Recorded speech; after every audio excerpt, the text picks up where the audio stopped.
Hey guys, we're here today in New World talking about the easiest ways or the best points in time to switch which starting city you're at.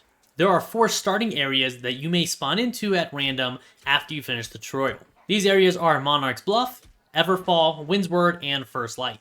Now, all in all, if you are not playing with a group of friends and trying to get to a particular city, or you don't find yourself caring for a certain biome, then generally the best cities to start at or go to is Everfall or Windsward. Everfall is a little more centralized across the entire map, which will typically have more players running through it and a more lively trade post. Windsward is a little less centralized, however, it has more of the main story quests running through it, which will put you closer to all the points you're trying to get to, at least early on. First Light and Monarch's Bluff find themselves on the edge of the map, which means they're a little bit out of the way as you progress higher and go to higher level zones, and they'll have a little bit less foot traffic, which means less people using the trading post and coming through the city. Now, one of the major reasons you may want to change which starting city you are at is if you are playing with friends. Now, there may not be much need to group up with people in the early stages of the game, but that doesn't mean you don't want to be in the same area. I play with a dedicated group of 6 people, and we got together as soon as we could. Even though we were doing different things and harvesting different items, we still like to be in the same rough area and grouping together in some way. So I find that there are 3 decent points in the game to try and make this transition, each one with its own pros and cons.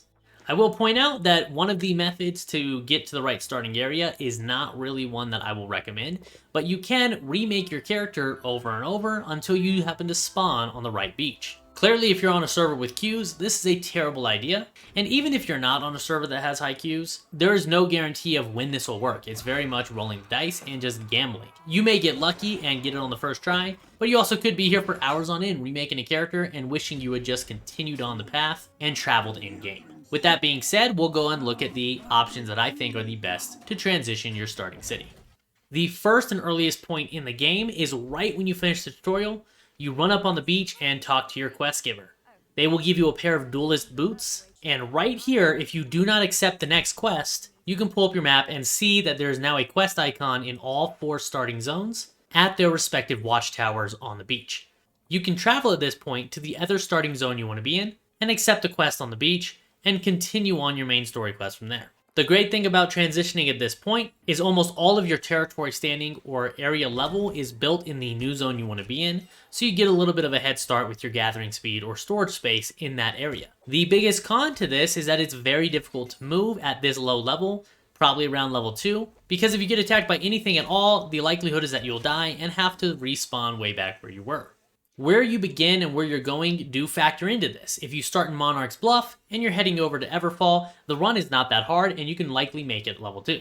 But if you're trying to go from First Light all the way to Everfall, it's a lot higher shot that you're going to die on the way and have a difficult time or an annoying time trying to get there. What I see as the second best timing to transition to a new city is after you've finished the entire beach section of the intro, you will be sent to a cave to kill a corrupted chaplain. Once you've killed this guy and gone back to the quest giver, your next mission will be to head to the main city. I would take this quest, go up to the main city, and turn it in.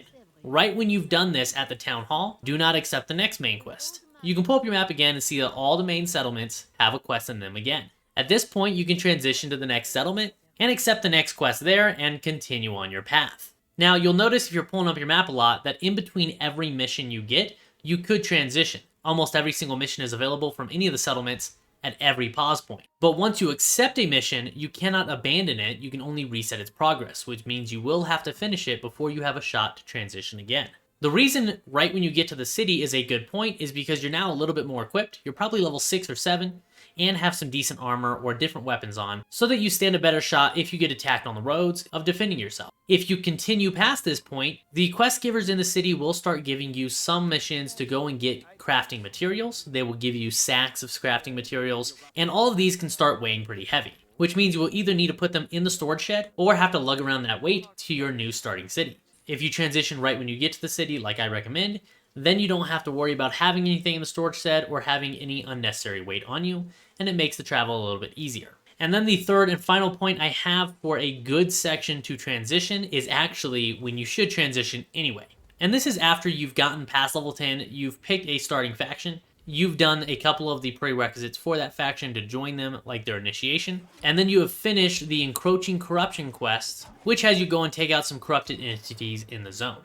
The very next quest after this is going to the corruption expert, which is the fisherman to the west of Windsward. This is actually the joining point for all of the cities, and all of them will go to Windsward regardless of where you started. Not only is this the natural bridge point for all of the cities, but it also gives you a fast travel point at this fisherman, which means if your group is willing to put in the maybe hour or hour and a half it takes to get here, then you will all naturally go to this one point, be very sufficiently equipped to make the journey, and then be able to go from that guy to whichever city you prefer the most, or whichever one is closest, which would be Windsward. From this point on, the main story quest will be joined and will be going all over the map, regardless of what city you like the most, which means all of you will be traveling together and will be joined up from this point on. Hopefully this information helped you pick which point you wanted to transition at, or gave you an idea of the best thing that your group can do and what path you'd like to take. Let me know down in the comments if you did transition and join up with some group members and how difficult it was. What obstacles did you face? And how early were you able to do it? Maybe you can help out somebody else that's trying to transition to group members of theirs as early as possible, whether they're trying to build territory level in the zone they want to be in, or they just want to be around their group members and friends as early as possible. Thanks for watching. I will see you next time.